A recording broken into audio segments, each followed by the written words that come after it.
Hi everybody, and welcome to today's AOP Live. First of all, I want to thank you so much for joining us today. My name is Philip Ideson, and I'm the Managing Director of Art of Procurement. And you actually see me joined on screen by my partner at Art of Procurement, Kelly Barner. So thanks for joining me as well, Kelly. Absolutely. I'm really looking forward to this conversation. I know I made the comment in one of our prep sessions yesterday, but to me, a conversation based on a report is like a movie based on a book. There's just so much additional depth and richness there. I think this is going to be a fast session. Yeah, and we're going to be talking today around benchmarking supply diversity to drive performance. You know, supply diversity continues to be one of those areas of procurement value creation that I think we see the most interest in across our community. And so we're going to be digging into the findings of the 2023 Supplier Diversity Benchmarking Report from the team at Supplier IO. We're going to be talking about some of the key takeaways, and also what advice does the team from Supplier IO actually have based on all their experience with working with all the different clients that they work with on helping build best-in-class supply diversity programs. Now, from a logistics perspective, if you've never been to an AOP Live before, these sessions are all really conversation-based. There's one single slide, which is some poll results we're going to be talking to, but that's it. So we based it around a lot of the questions that we as a team had for the team at Supplier IO, but also questions that we hear from our community around this topic. I invite you as you go through, as you listen to the conversation, there will be a box to ask questions underneath the video here. So please submit those questions that you may have or any comments that you may have. And Kelly is going to be keeping an eye on all of those. So watch out for those. Kelly's going to bring those into the conversation as we go over the next 45 or 50 minutes or so. So with that said, let's do a really quick intro to today's guests. We're going to be joined by Aylin Basom, the CEO of Supplier.io, and also Lois Eichacker, the Vice President of Customer Success at Supplier.io. So with that said, let's run into today's conversation.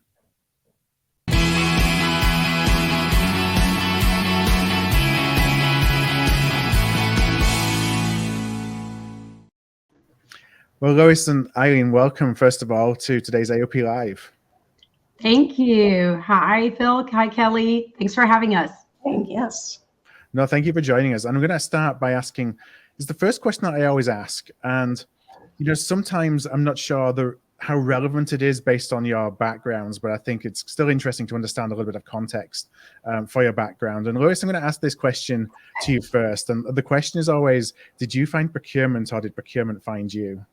So I thought that's a great question. And I would have to say that I found procurement. And so when I was starting out and was working with minority-owned businesses and minority entrepreneurs to help them start businesses, and with high-growth women-owned businesses to help them get funding, during that time when I was working, I came across and attended a presentation by a software company whose mission was to support major corporations in achieving parity on an racial and gender parity in their supply chain and supply base. And so, you know, at that point, I can say before that presentation, I had never considered attacking the equity problem or the procurement end of the supply chain, but really saw, I think that's the place to have the most impact. Yeah. So was glad that we met at that point. Well, I'm interested and I'm looking forward to kind of digging into some of your background as well in terms of how we as procurement professionals can be thinking about, you know, solving for and overcoming some of those inequalities. So delighted to welcome you to the pod. Aylin, I'm going to ask you the same question. Yeah, I'm going to answer it as a little bit of both. Procurement procured me, as Alex would say in our organization. That's mostly happened.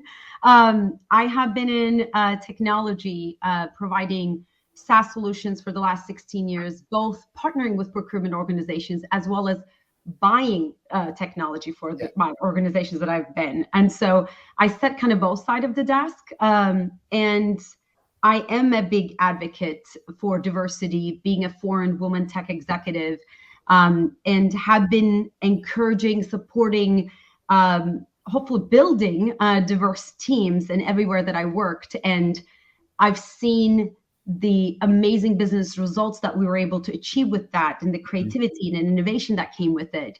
And now having the opportunity, finding a company like Supplier.io, amazing organization that is so mission driven right? Making a difference and helping companies spend more with diverse suppliers, but also it supports women entrepreneurs globally, right? As one of the kind of the key diversity demographics has been just a dream come true. So that's why I say a little bit of both. Yeah. On me, and then I found supplier.io as well. So. Well, let's talk a little bit, to kind of set the scene. We always do a little poll of our community beforehand to just ask, a question that is on our minds for sure related to the topic at hand. And so what we wanted to ask our community is this question. I'm going to read this out for anybody who's listening to this as a podcast rather than watching it as a video. The question that we asked was, we benchmarked the performance of our supplier diversity program by measuring it against. We gave 4 options. The options were our own internal goals, our industry peers. We don't do any benchmarking. We look at the maturity we look at programs that have the similar level of maturity that ours and benchmark against those. So the answers were that 38% benchmark their program against their own internal goals, 36% against our industry peers, 18% said they don't benchmark at all, and 9% seek out similar programs their own to benchmark against. Mm-hmm. Now, before we go into some of the kind of set questions that I have for the conversation, I'd love to get some perspectives on this data. And Kelly, you've done so much work in supply diversity over the last 18 months or so from a creative perspective. And I just wondered, as you look at that, you've interviewed so many supply diversity managers, diverse suppliers themselves, procurement professionals. What do you make of the results that you saw in the poll? So I think the 2 findings that I find the most interesting, especially when we compare them, are the 38% that benchmark against their own internal goals and the 36% that benchmark against industry peers. And I actually think there's a couple of different, almost communication dynamics at play here. Procurement has historically been reticent to share information on social media or with peers. And I think we've come a long way, but there's still a hesitancy, especially when you're talking about metrics, when you're talking about anything quantitative, to put that information out there. And so I actually suspect that some of what we're seeing around benchmarking internally versus against internal industry peers is because the industry peer information isn't available enough. And so people are left to work with their own internal goals. I think as conversations like the one we're going to have today and reports like the one underpinning this conversation become more common and more widely read, I think that's very quickly going to flip. And then industry peers, especially once you bring in maturity, I think those 2 will climb up the ranks from a percentage standpoint. Now, Aylin, you benchmark these kind of health of supply diversity. That's what we're going to be talking about from a report perspective. And this isn't the first time that you've done the report. What were your thoughts as you see the results of the SNAP poll that we ran? Yeah, I mean, my initial reaction was, first of all, just like what Kelly said, right? A lot of companies have been really benchmarking, measuring their success against their own internal goals because of the lack of, benchmarking out there. We've heard this from our customers, and that's why we actually decided to, do this kind of a very comprehensive analysis. Obviously when I saw we don't do any benchmarking, it's concerning me. I want to help, right? And that's what this discussion is about. Hopefully that's going to go to 0, at the end of this conversation, and organizations will kind of really see the benefit of that. And then I thought the interesting was that, the same maturity level programs, there is some groups that are actually looking at that. And we've seen definitely that too. Instead of actually looking at their industry peers and, looking at really, regardless of the industry, organizations are sometimes talking to each other about based on their maturity level programs. We just say benchmarking is going to really give you an opportunity to be able to check mark on all that. You're going to be able to get the insight on industry and measure against your goals and be able to really see the progress in areas for improvement through the benchmarking. Mm-hmm. Thanks. And Lois, any thoughts as well on either Kelly or Aylin's comments or any of the data that you see there? Yeah, no, I was surprised to see some of the percentages and really, kind of the extent to which companies are not realizing the benefits of benchmarking. Mm-hmm. And I think it's kind of those unintentional consequences, like you really don't know what you're missing. You're missing that opportunity to find out your program potential and how to get there. And I think you see a lot of companies that are kind of happy with where they are or think they're doing a good job that just don't know what the potential is. Mm-hmm. So seeing these numbers, I'm glad that we're doing this report and we're digging a lot further into benchmarking to really give data that people can use. Do you find that the results here may correlate with maturity of a supply diversity program? So those that don't benchmark perhaps don't have a particularly mature program or even so much of a focus. What do you kind of see on the ground? I would say that it tends to be some of the newer programs that are keenest for benchmarking to figure out where they should get started and where they should go. And, so they're looking for it and can't find data that they can rely on. And I think it's some of the companies that have been out there the longest that are most jaded about the benchmarking results they've seen in the past. Apples to apples comparison has been, almost impossible to get. And that's what throws, kind of makes people jaded. Like, this isn't worth it. The data that we get isn't really usable. So I think that there are, very interesting dilemmas at both ends, kind of the just starting out and those that have been out there. And I think, kind of a lot of those things we're solving in the unique way that we've done our study. Mm-hmm. Do you find that when, Lois, I'm going to ask this to you, but Aylin, please feel free to jump in as well with any comment.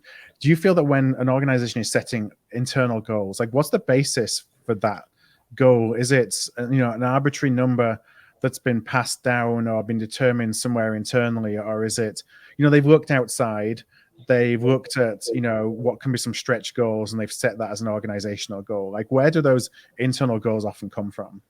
Well, I think there are two things. I think benchmarking external goals, knowing what's possible is critical to have. Mm-hmm. But I think in terms of immediate goals, I think you need to really look at where you are and kind of what changes you can put in incrementally so that they are motivating. Because I think, an industry best practices goal out there doesn't motivate anybody who's kind of just getting started. So I think it's important that goals be, based on where you are and to get you to the next level, because you want them to be motivational to, the people that need to actually carry out that strategy. So it's a balance.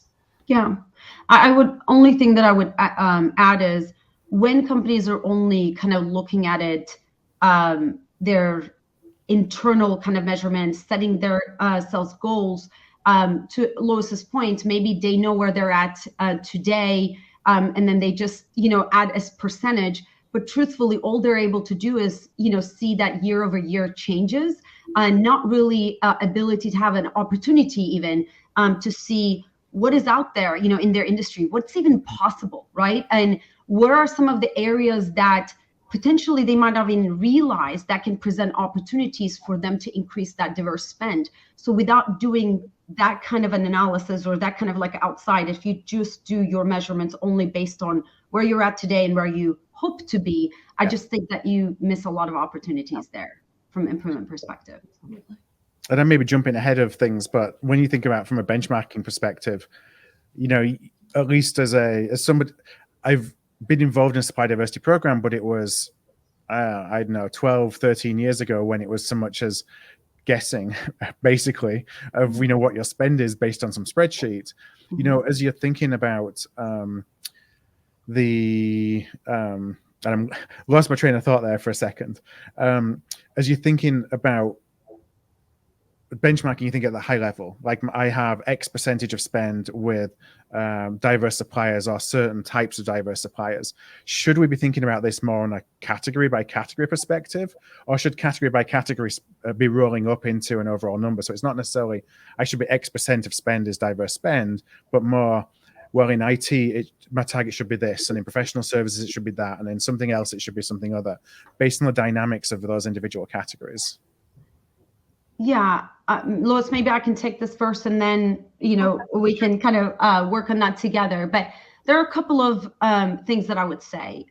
One specifically, Lois mentioned earlier, one of the hardest things about benchmarking, the challenge is getting to that apples to apples comparison, right? Mm-hmm. And I think that's what, Phil, you're talking about, right? There are different companies are looking at potentially that spend in different ways. Mm-hmm.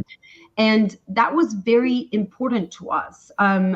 we have done this comprehensive analysis that included hundreds of customers and 15 industries and all those things. But one of the big thing was around how can we make sure that we have a consistent measurement as it relates to specifically about spend, right? Yeah. And what does that, even means? What does that even looks like? What I mean by that is we saw that different companies classified diverse versus small and diverse suppliers, right, in one kind of the box, right? And so, and that's how they were actually kind of measuring the performance. And again, this whole apples to apples comparison, we know benchmarking is extremely important to grow and improve your program, but it's also extremely important to have that accurate and consistent and reliable way to measure those results against those goals. So if many of those organizations are looking at diverse spend only as a percentage of total spend, while others are including that, what I was mentioning, that, right, the small businesses as a part of that, percentage calculation, then it doesn't become, right, apples to apples comparison. So neither is wrong. Customers, can do that. All we're asking is, you have to know which benchmark is appropriate for your program. How we actually calculated ours was when we looked at specifically at diverse spend, we actually included companies that are certified, that we can 100%, know that, right, that they have a certification. And that's what we used when we were talking about kind of this diverse spend benchmarking. And what we found was the cross-industry average for those diverse spends was about 3.6% for all programs, versus for the top 20% of the programs, they were able to spend 9%. Wow. Yep. The interesting thing is, though, when we include small businesses as a part of that metrics, we saw the results almost double to 7.5% to 17.8% respectively. This is an important information. It certainly makes a difference of how you look at the spend data, and how, if you include only classified diverse only versus small and diverse supplier performances. So again, if you're measuring the effectiveness of your program or benchmarking against your peers, it is important to make sure that you're using the same metrics when you're talking about the spend data. And I think that's kind of where your question was. And Lois, I don't know if you have anything else to add here. Yeah, so I wanted to bring it just down a little bit to the company strategy perspective. And, I think we're, wanting to talk about, do we want to look at categories versus an overall high number? And I think that, what we need to realize is that the category percentages combine into that overall number. But to hit these aggressive goals that are out there, it cannot be a, let's hit all categories the same. To hit these aggressive numbers, companies got to be very strategic and identify which of those categories that they purchase in, where they've got a lot of, spend out there that's available, which of those categories have a lot of diverse spend possibilities, a high percentage of diverse suppliers. So really need to hit the goals. In our opinion, you got to have a very category management approach to supplier diversity. Find those categories where there's a big percentage of diverse spend, where you got a lot of available dollars floating around, and attack those. So the category plan is critical, in our opinion. Yeah, so not just going and taking a blanket approach to saying, it's going to be whatever my percentage is. Let's say it's 9%. It's going to be 9% here, 9% there, 9% somewhere else. So Kelly, I'm going to come over to you in a couple of minutes to see if we have any audience questions. And I do encourage you to keep those questions coming in for Kelly. But I want to just talk a little bit about, digging into some more of the observations in the report. So you analyzed, I think, over $1.4 trillion in spend to create the benchmarking report. And we talked about a couple of the findings there, but what kind of general observations, and Aylin, I'll ask this to you first, what kind of general observations did you uncover in the report? Yeah. So I mentioned earlier, right, that it was very important for us to very be specific around when we say diverse spend, what are we talking about, right? Yeah. Again, that certified diverse spend from suppliers that have industry recognized certifications that can be confirmed. We have not included self-certified suppliers in this particular analysis. To your point, yes, the 1.4 trillion in spend was actually analyzed for this benchmarking report with, again, hundreds of companies, 15 industries. And when we looked at that, we actually have seen a lot of variability between industries, with some naturally performing, higher and others in lower, which I thought that was interesting. However, I will say, even with that, what was exciting or what was encouraging was the fact that some companies in the industries with overall lower averages were able to still generate very strong high diversity spend percentages, sometimes twice the average of their industry, right? So the good news is, again, even if your industry was maybe a lower, there are peers in those industries that were able to really, break the glass, right, and really be able to still achieve great results. So that was really encouraging. We've also analyzed the data, both the commodity and diversity group levels, and also found variability in these diverse spend percentages there as well. And again, what we've seen, what we've heard from our customers, that's where you kind of get into that detail and that kind of information that is extremely useful when you're actually targeting the areas for improvement within the organization. And so one of the questions as I was writing down, one of the things I wanted to point out, I think is really important to note, is that you said you have examples of high performing companies in industries that are perhaps low performing industries, which suggests industry is not an excuse to have a spend profile that's lower from a diverse spend perspective than high. What I'm interested to know, because you talked about this a couple of times, and Lois, I'll ask what you see kind of on the ground with the customers that you work with, is what recommendations do you give in terms of certification? Because you said in your data, you just really took suppliers who were certified diverse suppliers, for example. Is that what you recommend as people are setting up their program, to just truly look at certified diverse, not necessarily include non-certified, or include that as a different bucket? And kind of a second question is then also how to even think about small business in this conversation, because we referenced that at the beginning. So what are the kind of things that you advise your customers, Lois? So from a starting standpoint, I always advise customers to, you are looking for the best supplier out there. So when you are looking at, and diverse suppliers are many of the best suppliers out there. But so I recommend looking at all of them, certified or not. And with the understanding, the certified pool is very small. And so I think a lot of people are not aware, to kind of how small that pool can sometimes be. So I say, look at all of them. And if you have a company that you think, a diverse company you think is the best company for your needs as a supplier, work with them to get them certified. And so I say, don't constrain yourself by starting with certified. I think it's important to widen the net. And for those that aren't officially certified, if you got an opportunity of interest to them, I can almost guarantee you, not 100%, but almost guarantee you they will get that certification you're looking for. Small is different, a little bit of a different animal. Most diverse companies are small, not all of them, but most. But sometimes companies can overstate their impact on diverse companies and diverse communities if they use a benchmarking metric that combines diverse and small together.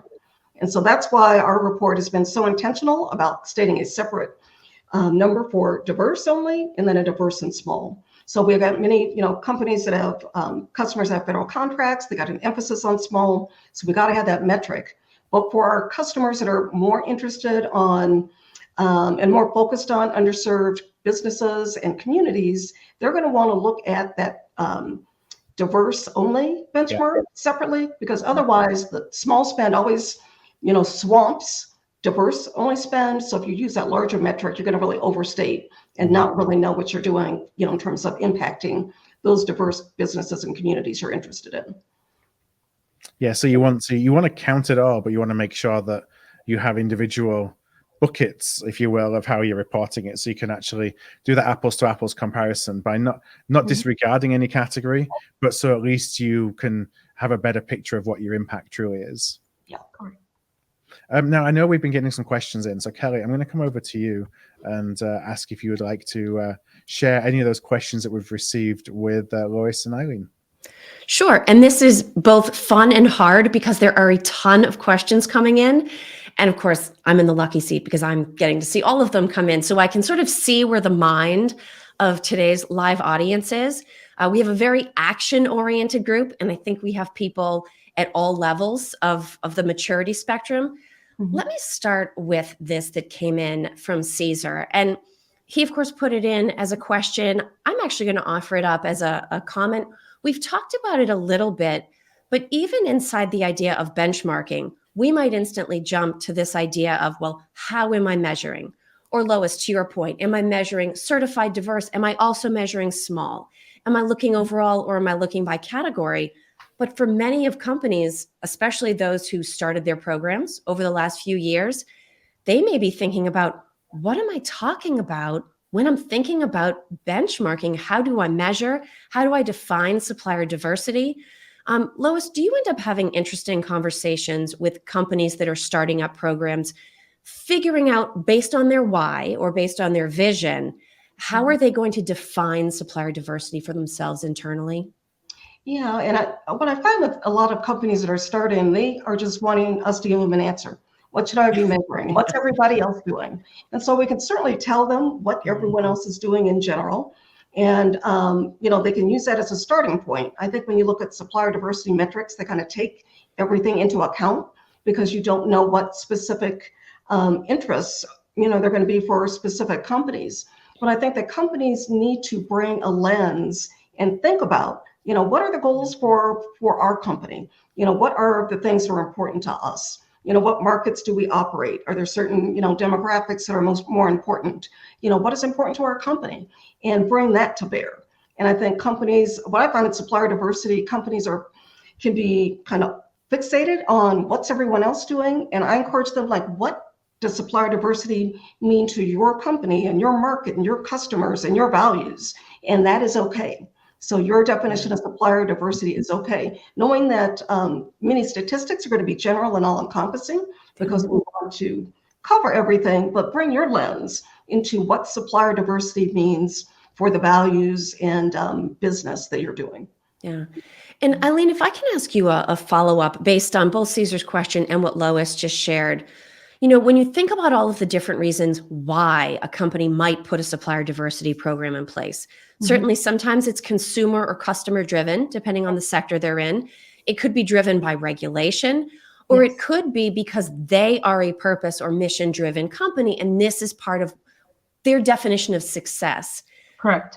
What types of nuance or considerations might you see entering that conversation where the why of that company should be reflected in their approach to benchmarking and measurement, and therefore their definition, if not of success, because it's an ongoing journey, but of progress in the right direction? Yeah, great question. So a couple of comments on that. I know today we're mostly talking about benchmarking, but we do another report. It's the State of Supplier Diversity report. We've been doing this for 5 years. For those of you that are on the call, if you're not familiar with it, reach out to us. We're happy to share. It's a fantastic report. One of the things we look at in that report is if there's a change on why companies are investing in supplier diversity. And I think, Kelly, that's what, you were kind of talking about a little bit, some of the things that we've seen, right? It used to be a lot more about regulations, and because we have to do it and it's a check in the mark, it just because we have to do a reporting.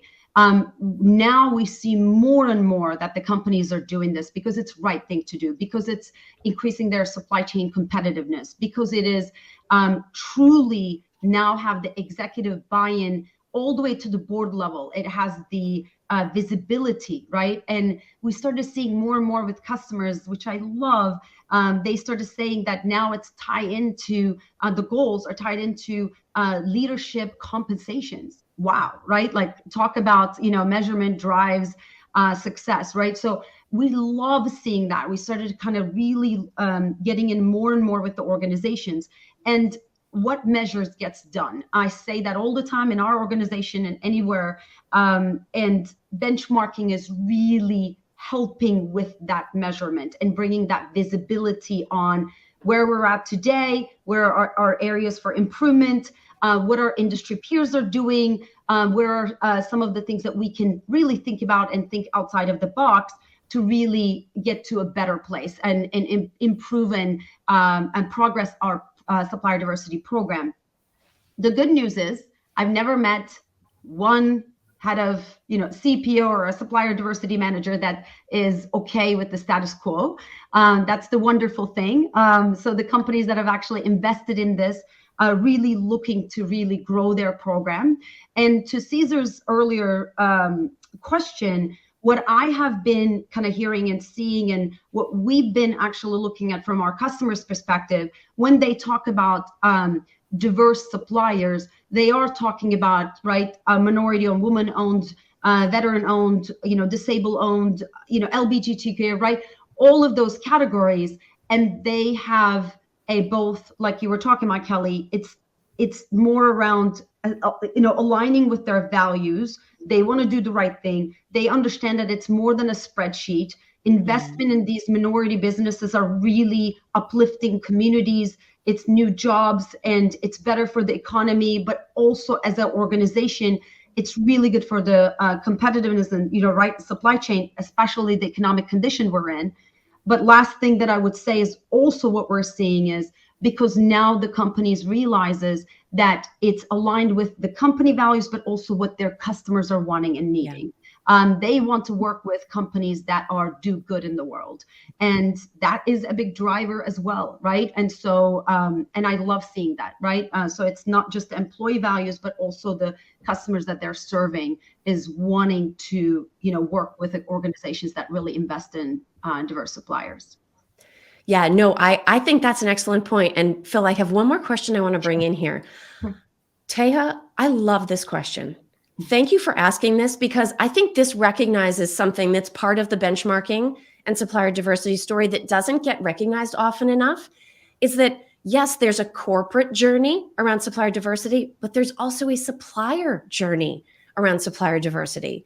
And so Teja is asking, is it possible that the percent of diverse status supplier spend can grow in aggregate because more and more businesses, meaning suppliers, that previously did not bother getting certified, recognize the opportunity, recognize the benefit, and are now pursuing? So you could have a company that has been doing business with the same exact supplier for 10 years, and 2 years ago, that supplier made the decision to get a certification. That is going to come through in terms of an increase of spend. Lois, maybe let me come back to you for a question on this. Are you seeing sort of the dynamic change that all of the investment being made on the buy side is having a ripple effect in the supplier community that they're pursuing these certifications?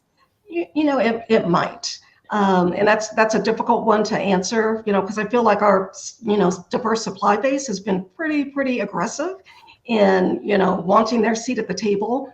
And, so I don't think that has changed.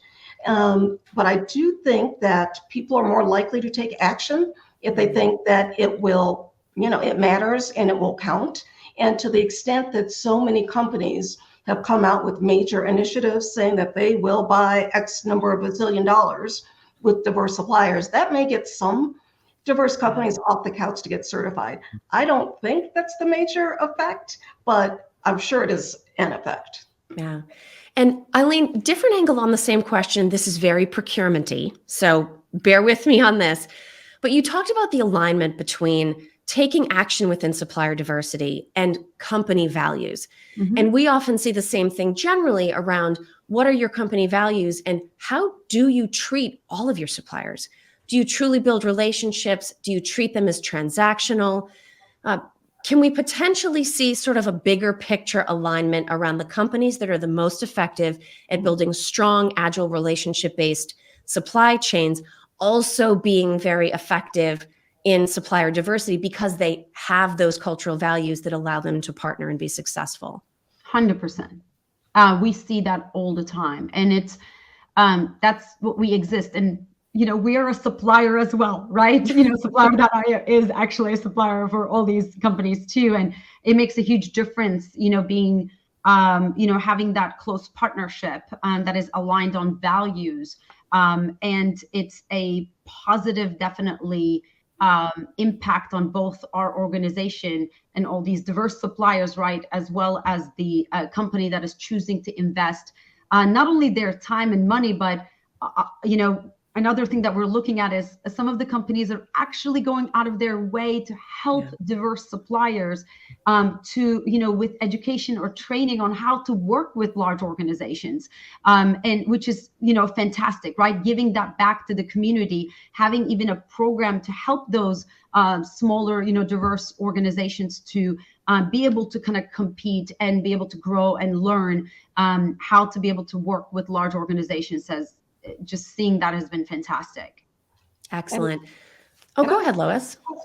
Also, to kind of build on what Eileen's saying, and to your question, I do think that companies that build supplier relationships with suppliers that are already onboarded can be really critical for successfully growing your diverse spend.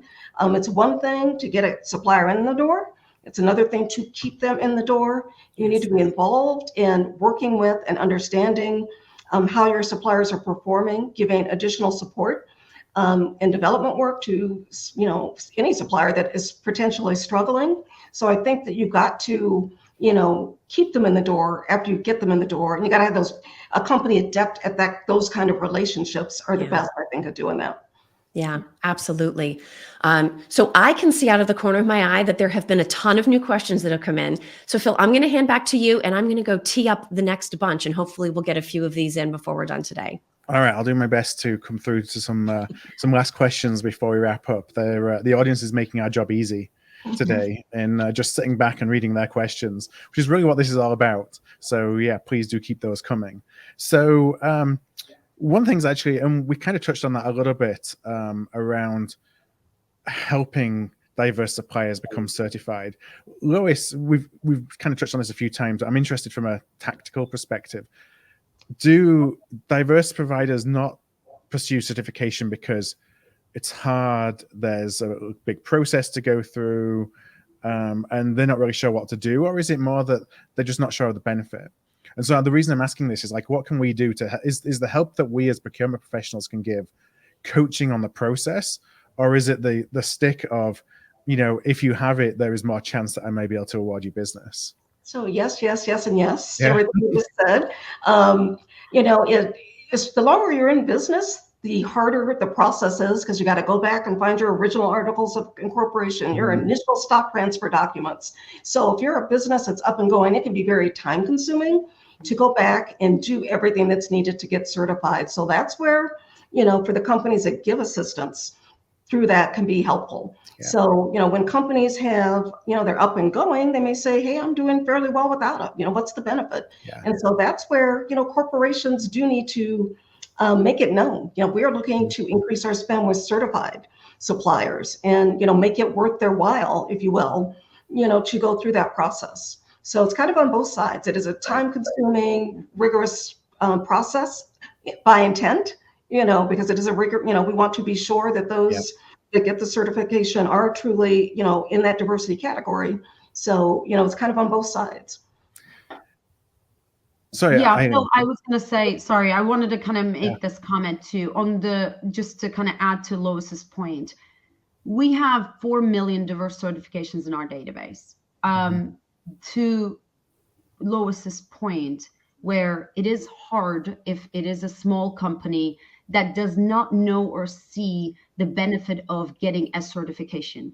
We actually encourage it, as well as the companies that we work with encourages these getting certifications. To Lois's point, if they're specifically only counting those spends with diverse suppliers, they want to be able to find those diverse suppliers. And we tell them to come into our system, and we literally almost act like a bridge. Think of us, right? Between those companies that are looking for diverse suppliers, and we're providing them almost like a Google Analytics, right? They can, search by industry, location, even down to zip code to find those new diverse suppliers that are certified. So hopefully opening doors for them and bringing them more business. Mm-hmm. We don't charge diverse suppliers. We only are, like I said, almost like just a vehicle.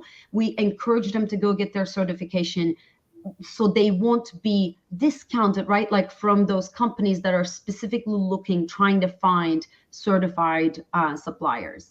Right. Now I see that Jenny has asked a question that I was going to ask, but I'm going to bring up Jenny's question in and steal one of the audience questions away from Kelly when I come back to Kelly at the end. Because what Jenny asks, is there any best cases of other company programs as a learning that you can provide? So I'm thinking of best practices. I was going to ask questions around what are the characteristics of a really well-built, well-performing, high-impact supply diversity program. Lois, maybe I'll ask that to you first, because I know that you're working with a lot of different companies and you're seeing a lot of different programs. But Aylin, again, feel free to jump in. What are some of the things that we should be thinking about of imagining the art of the possible of a really high-performing program? So I think that all of the basics of, starting a program and getting the foundation is kind of the starting point, having the funding, having the staff, et cetera. That's just kind of the basic kind of entry point, if you will, that gets you in the game. So assuming all of that, is in place, if you're going to be, kind of best in class, you're going to have the analytics available so that you can really analyze, your particular purchase profile, what you purchase, combine that with your spend profile so that you know where you got opportunities and dollars that are going to be coming available to spend, and really kind of marry the two in terms of which of our categories have diverse suppliers, which of our categories do we have available spend, and you really need, frankly, analytical tools to help you execute on that kind of a strategy. But that kind of a category strategy is what we see in kind of companies that are, truly best in class and kind of knocking it out of the park. Particularly those that are doing that are in low performing typical industries. Right. Are able to still get great results. Yeah. I will add a couple of things to that. I'm actually excited about this question. It's funny you asked, because now that we have this data of benchmarking, we're so excited about, we're actually be able to identify these top performing companies.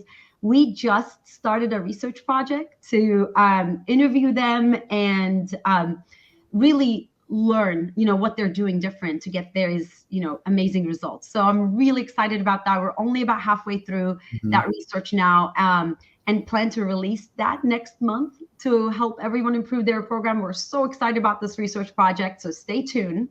But before that research project, I will say a couple of things kind of to add to Lois, right?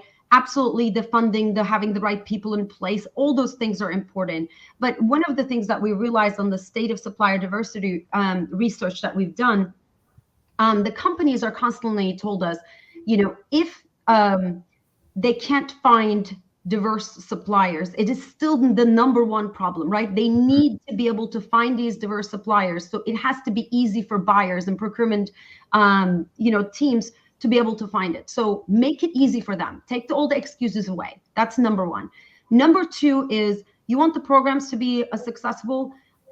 We coach this to large and small organizations and say, don't wait till last minute to find these diverse suppliers. Give your supplier diversity managers, your buyers, your procurement teams some time to find them. Meaning, instead of actually doing it last minute, look at your upcoming agreements that are actually going through. You're going to have to find a new supplier or actually renew.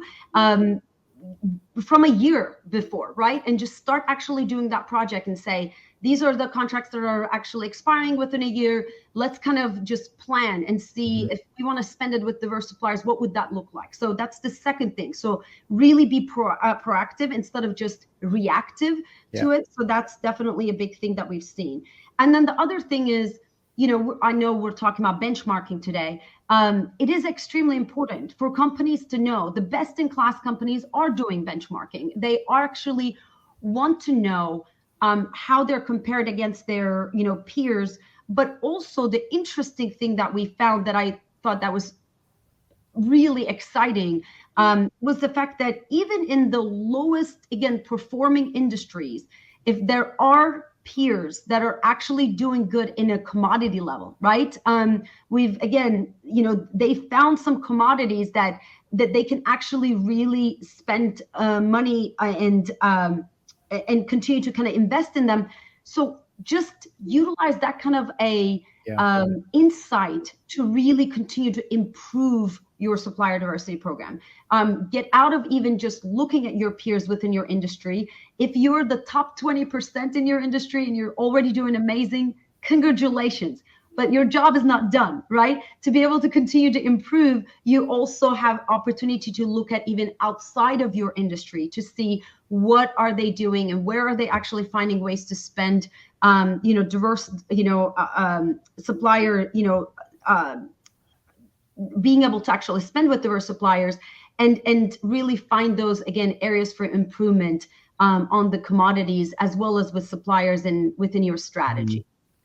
So from a program perspective, like you talked about, supply discovery is a challenge for a lot of programs when it comes to diverse suppliers. The most successful supply diversity programs proactively going out and building a pool of diverse suppliers for which they then are interested in bringing into opportunities, or are they looking at their wave plan, as you say, and say, okay, I need in 6 months to go and buy this, or I have a renewal coming up, and being more, I don't want to say reactive, but it's, making sure that they involve diverse suppliers in that sourcing process, but taking it on an event by event basis. Like, what do you see as being, what do you recommend that teams do as they're thinking, how do I actually integrate new suppliers who are diverse into my category strategies? Yeah, and I think that Aylin brought up, some wonderful points about, if you know what opportunities are coming up, you got the ability to kind of do both and kind of see, who you've been building relationships with. But I think that, it's important to find out early enough so that you can identify those new suppliers out there. And you really need to have a good tool to find, qualified suppliers to consider. And I think too that you can, get some other way there by doing some, using your peers, what are they using? And I think that leads to one of the big problems in our industry, which is concentration of diverse spend within, a handful of suppliers. But, at the end of the day, that can be a way too, to kind of have multiple ways so that you got that pipeline of potential suppliers. But I think it's really important to be giving those additional suppliers that aren't, the ones that are being typically used by your peers, to really get out and vet those and, to get them and start building those relationships as well. I know that we have maybe just 5 more minutes, and I have a ton more questions I could have asked, but we'll have to hold those for another day. But I do want to come over to Kelly one last time and just ask, take your pick of all the different questions that we've been receiving in, and ask anything that you would like to pose to Lois and Aylin. This is very tough. So I'm going to attempt to hit as many people as I can. So I'm going to go back and forth, a little bit rapid fire. First question to you, Lois. This actually came in from Tiffany during the registration process. What are some ways you have seen companies use their benchmarking data beyond just self-reflection and program improvement? Do they ever share them externally? Is it a marketing component? I think they use it, for assessing previous performance, but then I think more so in helping them to drive the strategy and figure out what they need to do and what they should do if they're going to hit this number that they know is achievable because others are achieving it. So we've seen them, the people that have gotten the most out of benchmarking have used it as a beyond just reporting and assessment of previous results, but driving strategy creation at the category level. Excellent. Okay, Aylin, next question to you. Question from Chuck. How does Supplier.io define diverse suppliers from a database standpoint? Shamelessly, I'm going to say the best organizations, the companies that are investing in the diverse suppliers that are trying to find those certified diverse suppliers are utilizing us as a tool. So what they do is we have, like I mentioned, 4 million certifications in our database. Those are the companies that have certifications from recognized certifying agencies like WeBank, right? And MSDC and Disability In and others. So once they actually have the certifications, they register in our site. We have the most accurate, largest database of diverse suppliers. And literally that database is available to the customers that we're actually working with. And that's what I meant by that they're actually logging in and almost like a Google Analytics and being able to find them. But how we consider as a certified diverse supplier, the one that I was talking about, is specifically getting certifications from those agencies that I mentioned.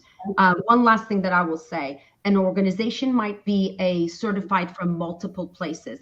A woman-owned company can be a VBank certified and an MSDC certified, for example. We actually have all those certifications and categories as a part of the database. So when you actually search it, it comes out, right? Aylin Basom, the company, and these are the certifications that they have. And I'll just add real quickly to that. So Aylin mentioned that we get information, most of our information in our database, the reason it's considered the most accurate is because it is sourced primarily from certification agencies, the public sector ones. So we got lots of diverse suppliers and 4 million certifications. But the thing I think to get at Chuck's question is, so in our database, we define diversity the same way those certification agencies do. Correct. Which is that they're 51% owned, operated, controlled, all three parts by individual or individuals that are members of that diversity category. So it's owned, operated, controlled test. Great. Excellent. Point. Yeah. And Lois, I'm actually going to stay with you. Tier 2. So not just your suppliers being certified diverse, but your suppliers. Is that being covered by some of these benchmarking programs, or is that still sort of like a next level practice? Well, I got to say, I know I may defer to Aylin, I know in our benchmarking tool, we provide benchmarking information on tier 2 programs and what people are doing on a tier 2 basis. This report doesn't include that information, but that is something that we're tracking, and this is a personal soapbox. I hope that it extends to Supplier.io, but I think in our opinion, tier 2 is the thing that has driven supplier diversity the most and extended it the most as a thing that stays as an important driver of increased utilization. So tier 2 is important. And so we are benchmarking that data, though it's not included in the report that we just released. Mm-hmm. And then Aylin, last but not least, in our quick fire round here from Eric. Do you see value in benchmarking on community impact? So are companies just benchmarking, I spend this % or this dollar amount by category or overall, or are they also benchmarking the external effect of their diverse supplier spending? Yeah, so one of the things that we do a lot for the companies that we work with is we do this economic impact report that allows us to look at, by spending this, money through diverse suppliers, how many jobs you were able to create, the impact to GDP, and the wages and taxes and other things. And I think that's a very important lens to be able to actually really see the result of not just benchmarking yourself and looking at your peers and areas for improvement, but also seeing truly a community impact to do that. We have not done it where economic impact side-by-side comparisons for different organizations per se. We're doing it very much specific to, an ABC company that is looking to see a community's impact. We do that a lot. That actually brings so much more buy-in also within the organization. Seeing those, like I said, the impact on the communities is just making it more real, right? It's more than a spreadsheet, right? It's just not like just the dollars. what does that mean? And how is that really impacting, people's lives? It's just an amazing, lens. And that's one of the things that we do a lot with the organizations that we work with. Excellent. Thank you, Aylin. Well, thank you very much. And I just see one other question. I'm going to steal one more minute. So I'm going to pose this to Lois. So you're not quite off the hook yet, but almost. The question came in from Maria. What categories, because we talked a lot about category management, I thought I'd just pose this before we close today, but are there any specific categories that you see that do have a lot of diverse suppliers over others? So I think, people, will tell you in the industry, IT, staffing, IT services, those sorts of categories, that are out there that have a lot of diverse suppliers. And, you can certainly use some of our tools to see some of that, but that, I don't like to talk a lot about that without understanding the profile of your particular categories. So there, we can tell you a group of categories with a lot of diverse suppliers, but, from a benchmarking perspective, that's kind of at stage 2 where, what am I going to do to improve? Yeah. To be more specifically interested in the categories we need to improve in. Are there diverse suppliers there? Yeah. Can I just add one thing? Actually, this is so funny. Yesterday, we were just having a conversation about this and we called it the Mythbusters, as we're going to put together something that is going to go out. I love this. Like, there are a lot of assumptions are made. I'll give an example. Yesterday we were talking about the African-American business. Mm-hmm. Many suppliers think that it's hard to find African-American businesses, or that the high value services are not actually promoted. Guess what? We have over 100,000 Black-owned suppliers in diverse range of industries in our database. We know it's existed. High value services, we actually looked at that, and most of the companies thought that it was more kind of the janitorial or services industries are under it. No, actually, guess what? The African-American business, the top category for Black-owned businesses, we found that it includes administrative, management consulting, computer systems, design services, and even custom computer programming services were kind of the top categories. And the fact that another myth was, the assumption was, oh, these companies are really small. No, we actually have, over 500 of them in our database that is over 10 million in revenue, right?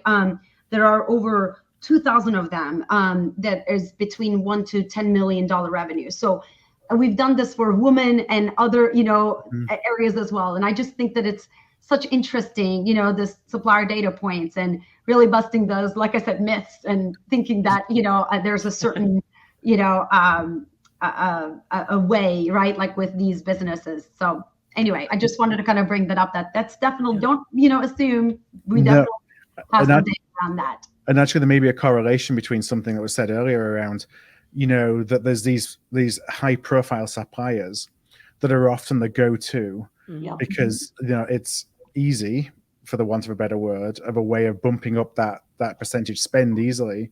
But actually, those are probably the categories where everyone says, oh yeah, go and use IT services, whatever, because maybe there's, 3 or 4 resellers that they can go to that easily bump that number up. But actually, there's opportunity across all categories. So you got to break the myth of just going through these, the low hanging fruit, so to speak, of we know that there's some providers that we can easily bump up that number and look a little bit more granular into the data on a category basis. We think with whatever categories they need, we think they can find diverse suppliers. Yes. And we'll help them do that. That's the point. Yeah. Well, on that note, because I know we've gone a little bit past the time that we were going to for today's session, because there's so much to talk about, such great interaction and questions that we had in. I want to thank, first of all, everybody for joining us and for following the conversation, submitting all the questions that you did. And I want to thank Lois and Aylin for joining us on today's AOP Live. Thanks for having us. Yes, thank you very much. Thanks, everyone. Thank you very much, everyone, for joining us, and we look forward to seeing you in another AOP Live soon.